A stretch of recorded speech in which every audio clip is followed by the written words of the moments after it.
Apa saja adab yang Allah Subhanahu wa Ta'ala ajarkan kepada kita di dalam surah An-Nur ini dalam upaya untuk memberikan masyarakat tercerahkan, terjauhkan dari perbuatan yang merupakan penyakit ini.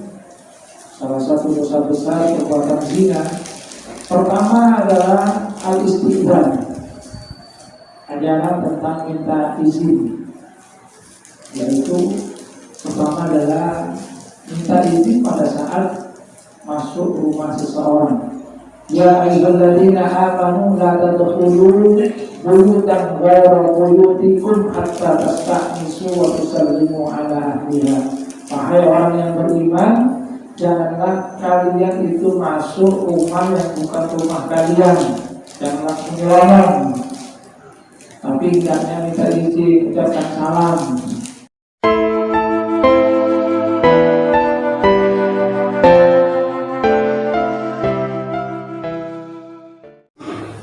Assalamualaikum warahmatullahi wabarakatuh. Waalaikumsalam warahmatullahi wabarakatuh. Innal hamdalillah nahmaduhu wa nasta'inuhu wa nastaghfiruh wa na'udzu billahi min shururi anfusina wa min sayyiati a'malina. May yahdihillahu fala mudilla lahu wa may yudlil fala hadiya lahu. Asyhadu an la ilaha illallah wahdahu la syarika lahu wa asyhadu anna Muhammadan 'abduhu wa rasuluhu la nabiyya ba'dahu. Allahumma shalli 'ala Muhammad wa 'ala ali Muhammad kama shallaita 'ala ali Ibrahim innaka Hamidum Majid. Allahumma barik 'ala Muhammad wa 'ala ali Muhammad kama barakta 'ala ali Ibrahim innaka Hamidum Majid. Rabbi shrah li sadri wa yassir li amri wahlul 'uqdatam min lisani yafqahu qawli amma ba'du.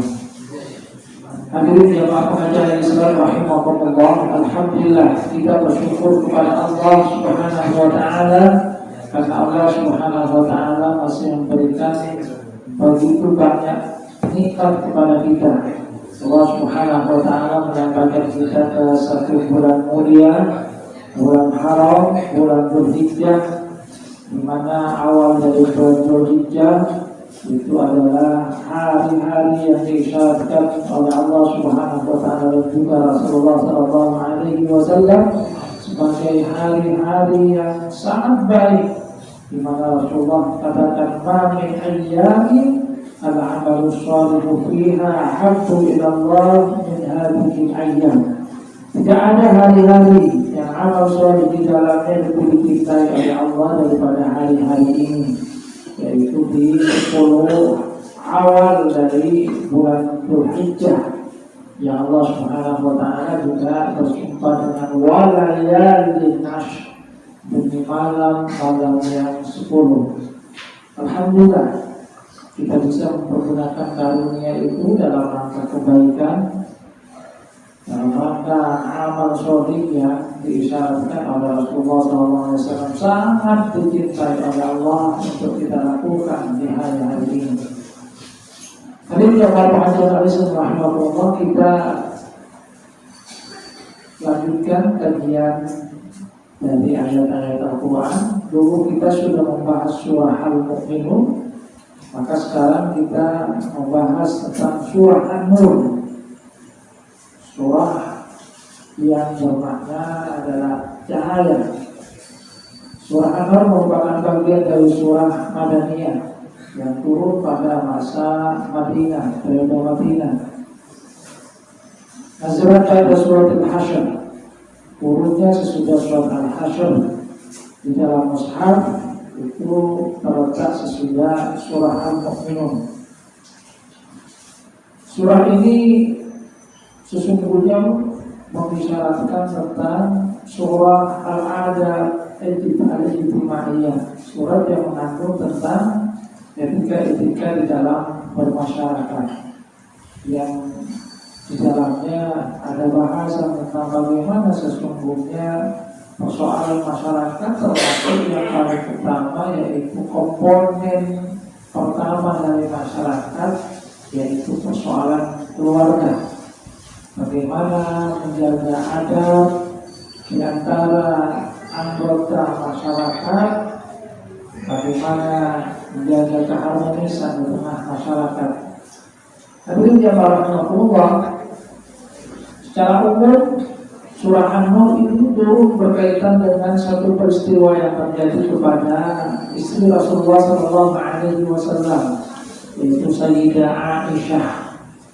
Dalam satu peristiwa ketika Siti Aisyah itu ikut Rasulullah SAW pada perang Bani Musthalib. Di antara kebiasaan Rasulullah SAW ketika beliau itu bepergian, termasuk dalam hal ini adalah pada peperangan, beliau itu mengajak istrinya, dan supaya adil maka Rasulullah SAW melakukan undian. Sebab kalau undian maka tidak kemudian dengan pilihan yang diinginkan oleh Rasulullah SAW. Sebab kalau tanpa undian dan umumnya yang masih muda, akan tapi dengan undian maka siapa saja yang terkena undian maka itulah yang ikut. Nah, dalam hal ini ketika pada perang Bani Musthalib yang terkena undian adalah Siti Aisyah. Dalam perjalanan pulang dari perang Bani Musthalib, Siti Aisyah yang dalam riwayat itu dikatakan dibawa dalam satu haudaj, semacam sekeduk yang kemudian dipikul dengan tanduk. Satu tempat itu berhenti, dan pada saat berhenti itu Siti Aisyah keluar menunaikan hajat. Setelah keluar menunaikan hajat, Siti Aisyah kemudian kembali. Cuma ketika masuk dalam sekedupnya, Siti Aisyah melihat bahwa kalung yang beliau kenakan itu tidak ada, sehingga beliau kembali keluar untuk mencari kalung yang mungkin saja jatuh, dan itu tidak sepengetahuan dari orang-orang yang membawa sekedupnya, sehingga mereka kemudian melanjutkan perjalanan tanpa menyadari bahwasanya sesungguhnya Siti Aisyah tidak ada dalam sekedupnya. Yang di dalam riwayat dikatakan kenapa mereka itu tidak menyadari bahwasanya Siti Aisyah itu tidak ada dalam sekedupnya yang mereka pikul, karena Siti Aisyah waktu itu masih langsing, jadi ringan, sehingga tidak adanya Siti Aisyah tidak disadari oleh mereka, karena yang memikul itu kan juga banyak. Nah, ketika Siti Aisyah balik lagi, beliau itu sudah tidak mendapatkan lagi rombongan, sehingga duduk di pinggir jalan berharap bahwasanya orang-orang yang membawa sekedupnya akan menyadari bahwasanya beliau itu tidak ada di dalam. Saat itulah Siti Aisyah ngantuk, tertidur sebentar. Dari belakang kemudian datanglah seorang sahabat Rasulullah SAW yang bernama Sofwan bin Mu'attal. Sebab di antara kebiasaan yang juga dilakukan oleh Rasulullah SAW, memang ada yang ditugaskan di belakang rombongan untuk melihat mungkin saja ada sesuatu yang tertinggal, dan yang mendapatkan tugas pada waktu itu adalah Sofwan bin Mu'attal. Sofwan kemudian melihat Siti Aisyah sementara tidur pinggir jalan. Beliau katakan, "Inna lillah, ini kan istri Rasulullah." Siti Aisyah kemudian terbangun dengan apa yang diucapkan oleh Sofwan bin Mu'attal. Sofwan bin Mu'attal tidak banyak bicara, kemudian mendudukkan untanya, dan Siti Aisyah kemudian naik di bawah. Dalam perjalanan itu Sofwan bin Mu'attal dan Siti Aisyah tidak bicara sama sekali. Beliau hanya diam dan menyusul rombongan. Maka kemudian menyusul rombongan, ketemu dengan rombongannya. Nah, disitulah ada satu hal yang dilihat oleh pemuka dari orang munafik, yaitu Abdullah bin Ubay bin Salul. Nah, punya kesempatan melihat bahwasanya Siti Aisyah itu datang belakangan bersama dengan Sofwan bin Mu'attal.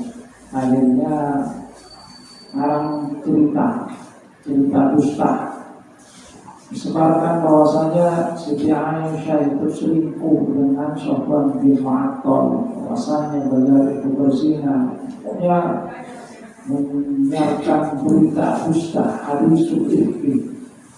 Nah, berita itu kemudian disebarkan, dan ada di antara sahabat-sahabat Rasulullah SAW yang terpengaruh dengan apa yang menjadi cerita dari Abdullah bin Ubay bin Salul. Apalagi memang mereka menyaksikan bahwasanya Siti Aisyah datang bersama dengan Sofwan bin Mu'attal. Nah, itu menjadi perbincangan. Ada di antara mereka yang juga menyebarkan apa yang menjadi fitnah dari Abdullah bin Ubay bin Salul. Nah, Siti Aisyah sendiri pada saat itu tidak tahu, karena setelah pulang beliau itu sakit selama 1 bulan. Padahal suasana di Madinah itu sesungguhnya sangat panas. Karena apa? Karena tersebar berita, dan ini berkaitan dengan Rasulullah SAW.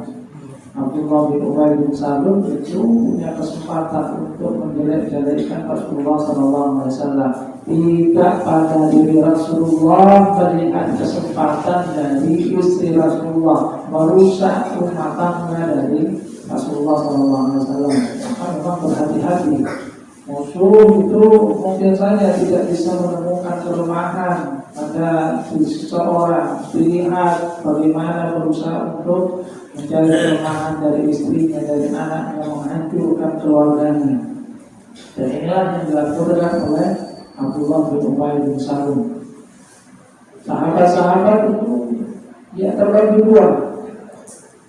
Ada yang percaya, ada yang tidak percaya dengan apa yang disebarkan berupa fitnah oleh Abdullah bin Ubay bin Salul itu. Rasulullah SAW sendiri itu juga tidak bisa memutuskan, apalagi wahyu itu tidak segera turun. Seperti yang saya katakan, Siti Aisyah itu terbaring di tempat tidurnya selama 1 bulan sakit, dan beliau itu tidak tahu bahwa ada berita buruk, berita fitnah tentang beliau dengan Sofwan bin Mu'attal. Cuma ada yang berbeda dari perlakuan Rasulullah SAW. Rasulullah itu biasanya kalau Siti Aisyah sakit itu sangat memperlakukan beliau dengan lembut melayaninya. Ini ada yang berbeda. Rasulullah itu hanya tanya gimana keadaan dari Siti Aisyah, tidak seperti yang biasanya. Dan para sahabat misalnya Ali bin Abi Thalib, dia memberikan isyarat, apa bukan dengan kata-kata, ya sudahlah, cari lagi perempuan yang lain. Tapi ada juga yang kemudian membela Siti Aisyah, tidak mungkin seperti itu. Nah, Siti Aisyah kemudian setelah sembuh itu satu waktu keluar menunaikan hajat bersama dengan Ummu Mithah. Mithah ini salah satu orang yang menyebarkan apa yang disampaikan oleh Abdullah bin Ubay bin Salul. Saat itu sudah mengatakan, kemudian terinjak dengan bajunya sendiri, hampir jatuh, dia kemudian mendoakan buruk kepada putranya. Kata Siti Aisyah, sudah jangan doakan buruk anak kamu. Barulah Ummu Mithah itu cerita tentang apa yang terjadi mengenai kabar yang disebarkan oleh anaknya mengenai Siti Aisyah. Saat itulah Siti Aisyah kemudian baru tahu, menangis. Lalu kemudian pulang minta izin kepada Rasulullah untuk pergi ke rumah orang tuanya Abu Bakar As-Siddiq dan ibunya. Di situ kemudian tanya, dan ternyata ada banyak cerita yang tersebar di masyarakat mengenai dirinya. Rasulullah kemudian datang dan berkata kepada Siti Aisyah setelah mengucapkan kalimat syahadat, kalau engkau tidak bersalah maka Allah itu akan membebaskan kamu.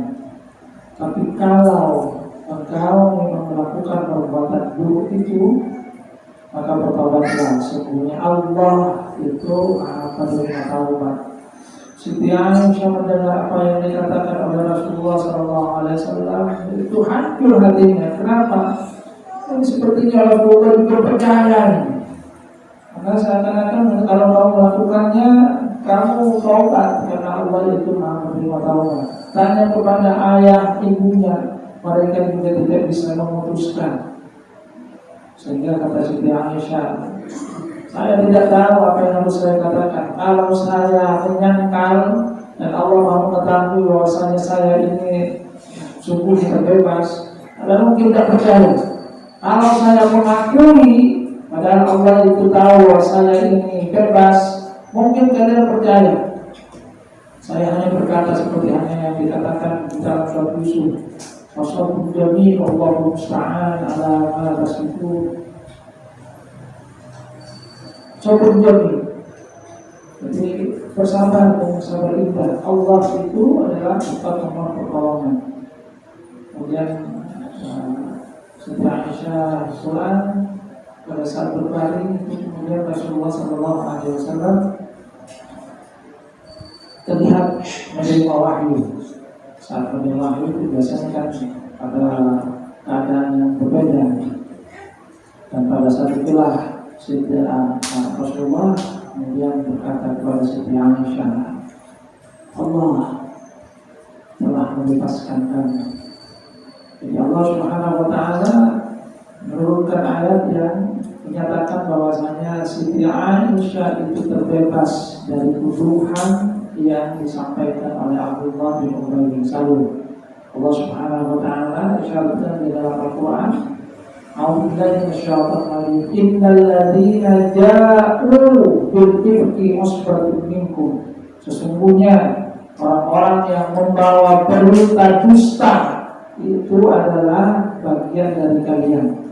Jadi di dalam ayat ini Allah Subhanahu wa Ta'ala menegaskan bahwa apa yang disampaikan oleh Abdullah bin Ubay bin Salul dan orang-orang yang mendukungnya itu adalah al-ifk, berita dusta. Cuma Allah Subhanahu wa Ta'ala menyatakan la tasabu syarrul lakum bal huwa khairul lakum. Jangan kamu kira itu buruk bagi kamu, bahkan itu baik. Artinya Allah Subhanahu wa Ta'ala mengisyaratkan di dalam peristiwa itu ada hikmah yang bisa diambil nantinya oleh orang-orang mukmin. Peristiwa tersebarnya berita dusta tentang Siti Aisyah dan Sofwan bin Mu'attal. Kata ibu Siti Aisyah, ayo bangun berterima kasih kepada Rasulullah. Siti Aisyah bermusik marah. Ya, saya tidak mau berterima kasih kepada dia. Saya hanya mau bersyukur memuji Allah. Karena Allah telah menurunkan ayat yang membebaskan dirinya. Hari ini rahmatullah. Hal yang menarik adalah apa yang dikatakan oleh Allah Subhanahu wa Ta'ala dalam ayat ini. La tahsabu syarran lakum bal huwa khairul lakum. Jangan kamu kira bahwa dalam berita dusta itu tidak baik bagi kamu. Bahkan Allah katakan bal huwa khairul lakum, itu baik, ada kebaikan pada diri kamu di dalam peristiwa itu. Ada di dalamnya nanti ada pelajaran, termasuk di dalamnya adalah bagaimana sesungguhnya seorang mukmin itu hendaknya mempercayai mukmin yang lainnya. Laula isami'tuhu dan al-mu'minuna wal mu'minat bi anfusihim khairan wa qalu hadza ifkum mubin. Kata Allah Subhanahu wa Ta'ala dalam lanjutan ayat itu, seandainya kenapa ketika kamu mendengarnya Dhanna al-mu'minuna wal mu'minat, orang-orang yang beriman, baik laki-laki ataupun perempuan itu menyangka di anfusihim khairan, itu dengan sangkaan yang baik dan berkata hada ifkum mubin, ini adalah berita yang sudah jelas dusta. Di mana ayat itu kemudian dikatakan turun berkaitan dengan apa yang terjadi kepada keluarga dari Abu Ayyub al-Ansari. Jadi Abu Ayyub al-Ansari itu bertanya kepada istrinya, gimana menurut kamu? Lau kunti makana Aisyah akunti fa'alti makila. Menurut kamu kalau kamu itu ada di posisi Siti Aisyah, kira-kira kamu lakukan dan itu? Kata istrinya, lah, enggak. Faqala Aisyah khairun minka. Siti Aisyah lebih baik daripada kamu. Tak mungkin. Kalau kamu tak mungkin, kamu dalam posisi Siti Aisyah tidak mungkin melakukan itu, maka pasti Siti Aisyah tidak mungkin melakukannya. Karena Siti Aisyah itu lebih mulia dari kamu, lebih baik. Sebaliknya, istri dari Abu Ayyub al-Ansari kemudian juga bertanya, "Lau kunta makana Sufyan ibnu Mu'attal, aku tak fa'alta makila?" Coba sekarang saya tanya, kalau kamu itu di posisi Sufyan bin Mu'attal, menurut kamu lakukan tidak itu? Seperti itu. Kalau kamu yang jadi Sufyan bin Mu'attal, kata Abu Ayyub al-Ansari, tidak mungkin saya melakukan seperti itu. Kata istrinya, Sufyan bin Mu'attal itu lebih baik dari kamu, tidak mungkin dia juga melakukannya.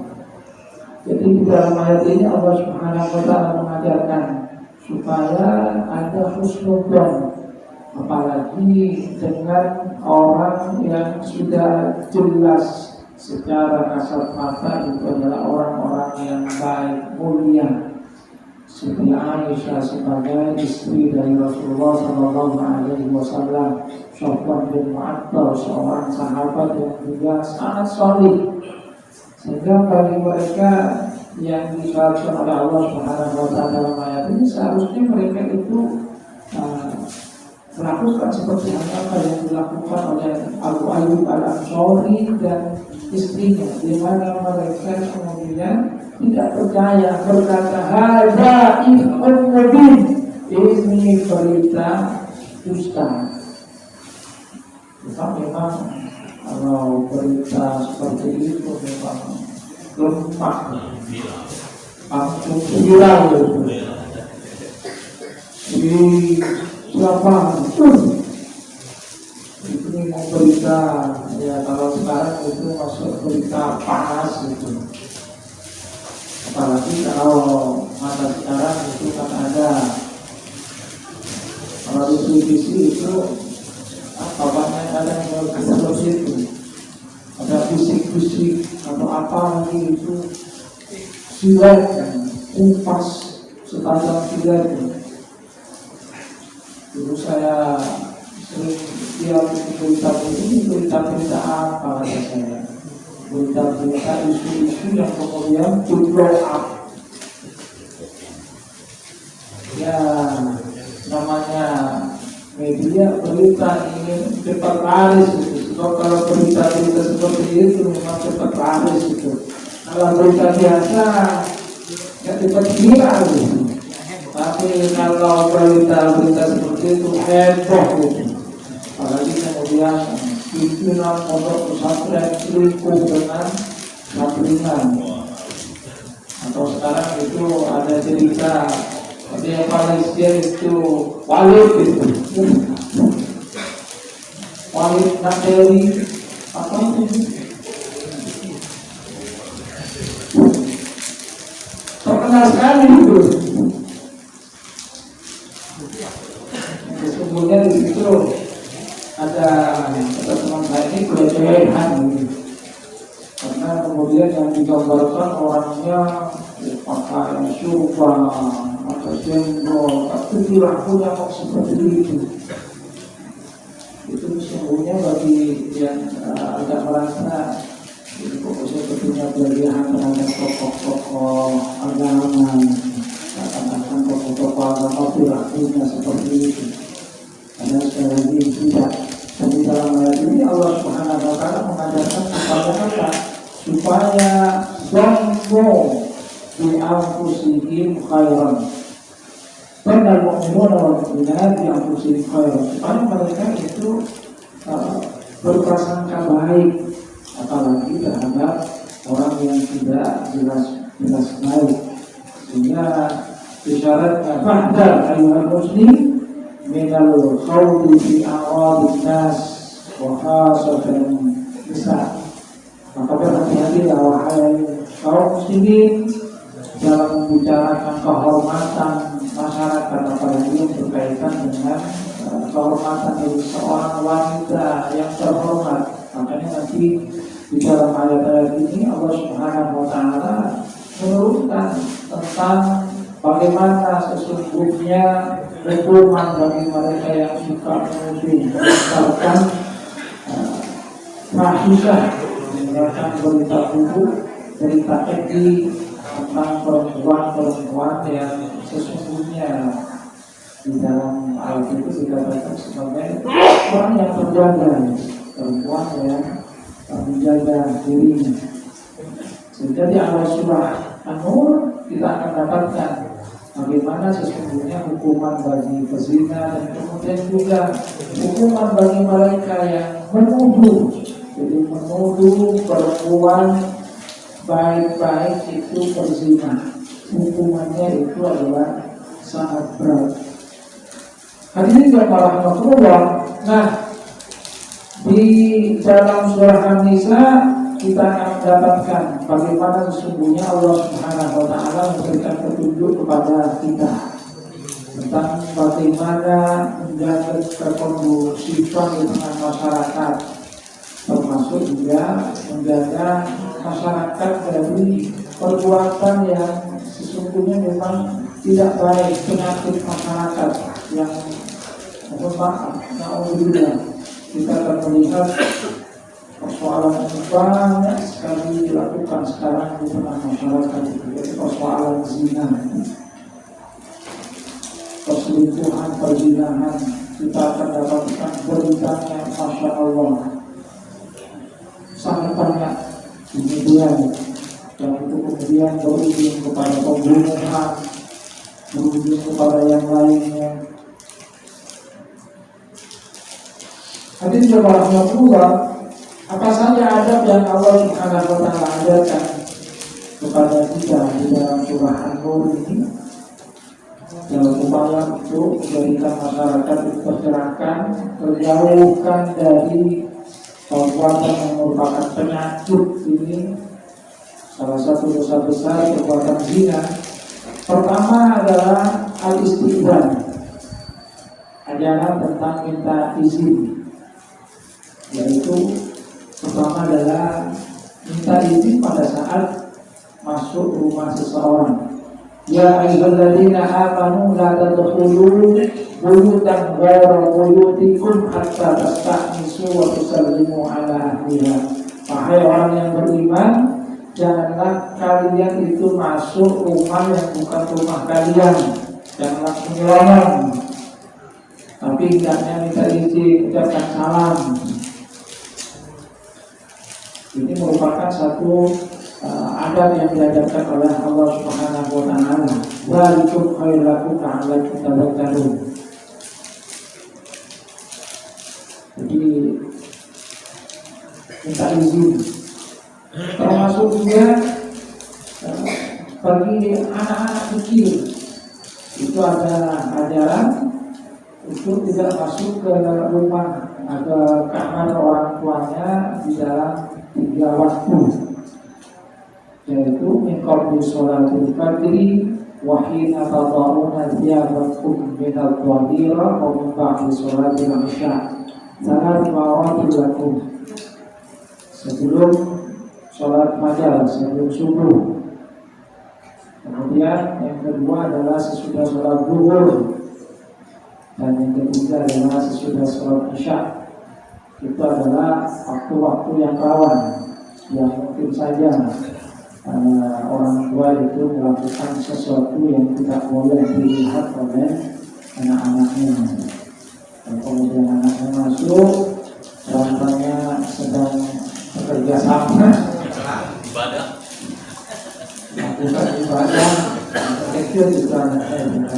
Maka diajari bagaimana di waktu seperti itu mereka itu hendaknya kita izin untuk masuk ke kamar orang tuanya. Kalau sudah dewasa jelas itu yang untuk anak-anak, utamanya supaya mereka terhindar dari sesuatu yang tidak seharusnya mereka itu saksikan. Kalau sudah dewasa ya berlaku hukum tadi. Wa idza balagha al-atfal minkum al-hulma falyasta'dinu kama sta'dana alladziina min qablihim. Jadi yang pertama ajaran untuk minta izin. Jangan masuk rumah orang kemudian tanpa izin. Termasuk walaupun itu adalah rumah pipa. Apalagi kata Rasulullah SAW ketika ditanya al-hamu yang namanya pipa itu bisa jadi racun kematian karena orang itu tidak akan curiga masuk kemudian keluar dengan pipanya padahal tidak ada orang lain, merasa aman, orang lain tidak curiga. Kenapa? Ya pipanya sendiri.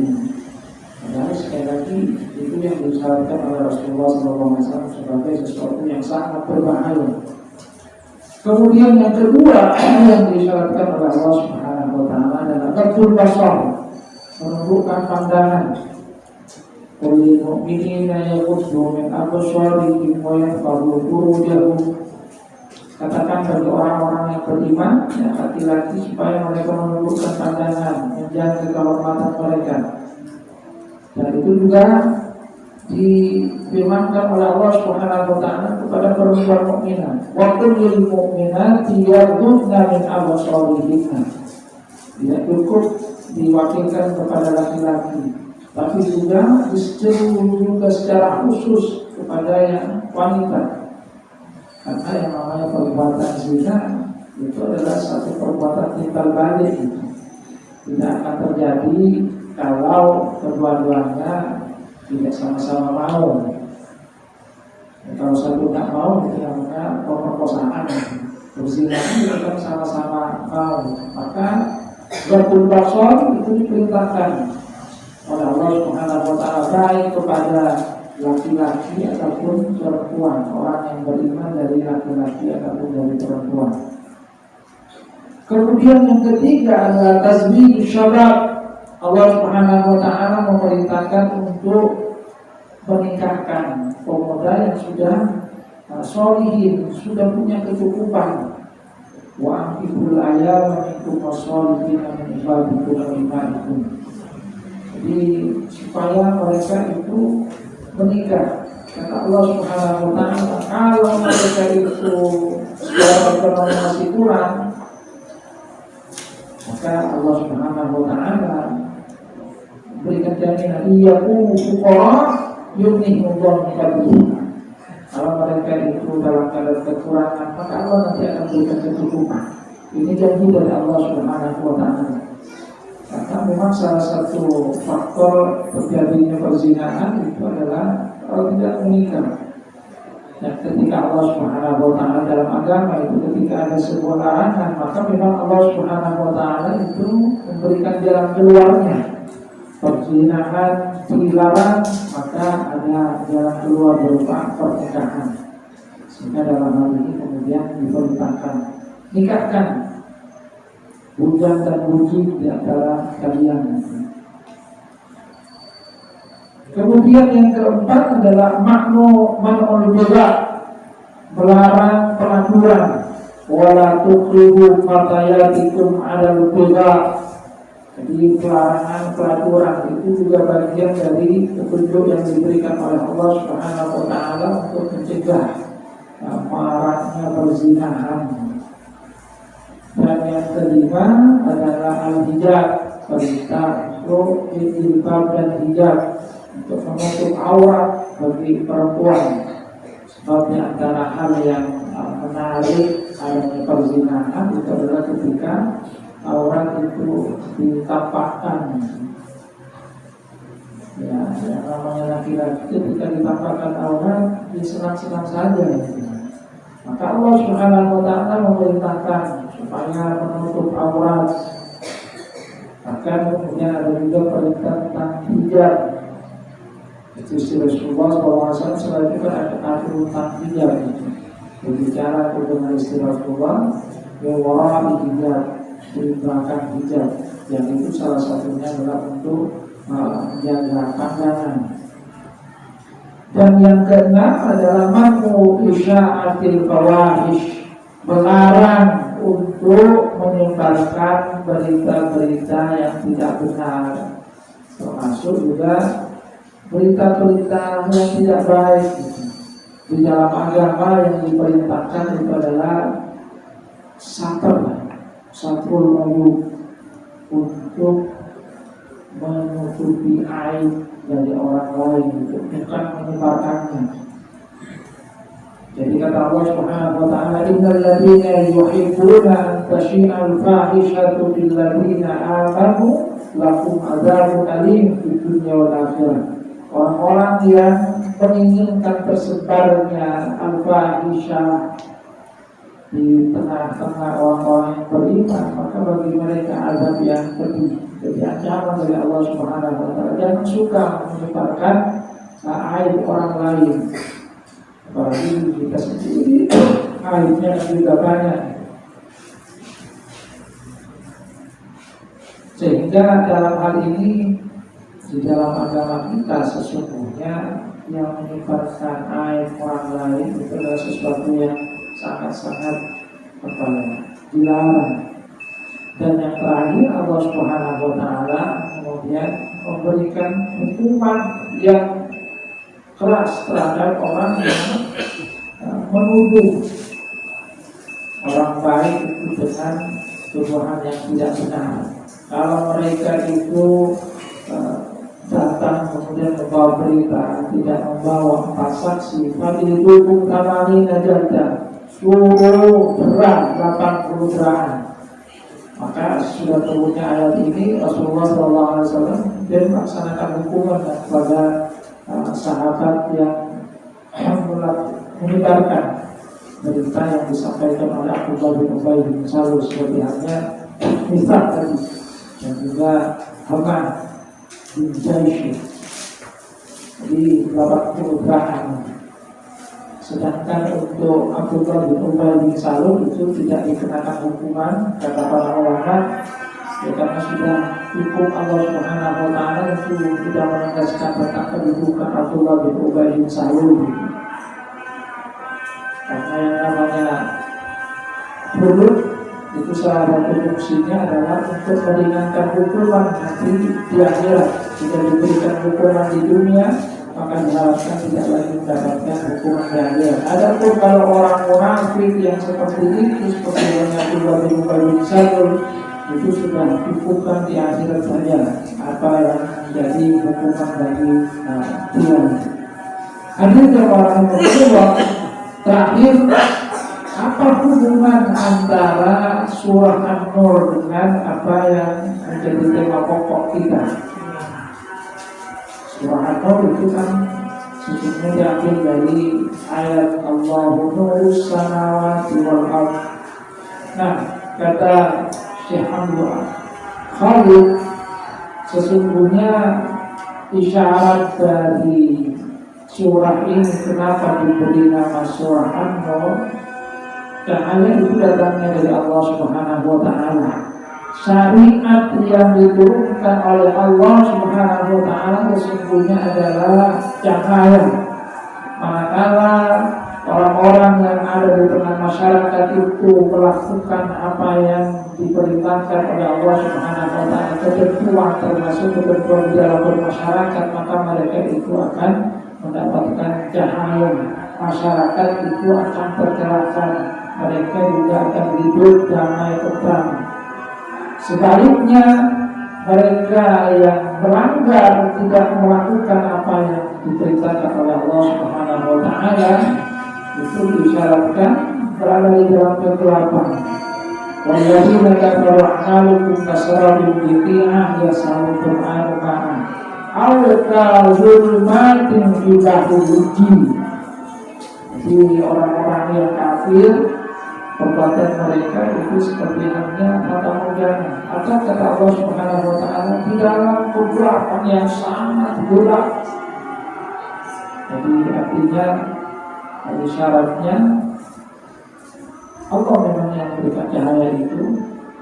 Cahaya dari Allah itu adalah syariat yang diturunkan oleh Allah Subhanahu wa taala, sehingga dengan adanya aturan yang diberikan oleh Allah, maka kalau masyarakat itu melakukannya, maka mereka akan mendapatkan cahaya. Masyarakat itu juga akan diperangi oleh cahaya Allah Subhanahu wa taala.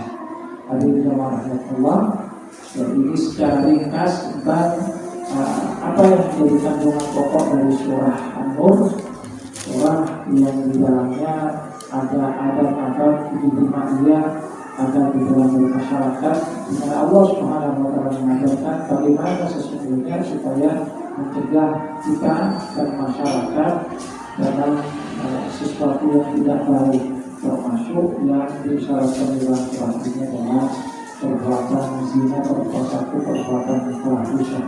Mudah-mudahan kita bisa mengambil manfaat, mudah-mudahan masyarakat kita termasuk ke dalam masyarakat yang tercerahkan tadi sebagaimana yang diucapkan dalam syarahnya.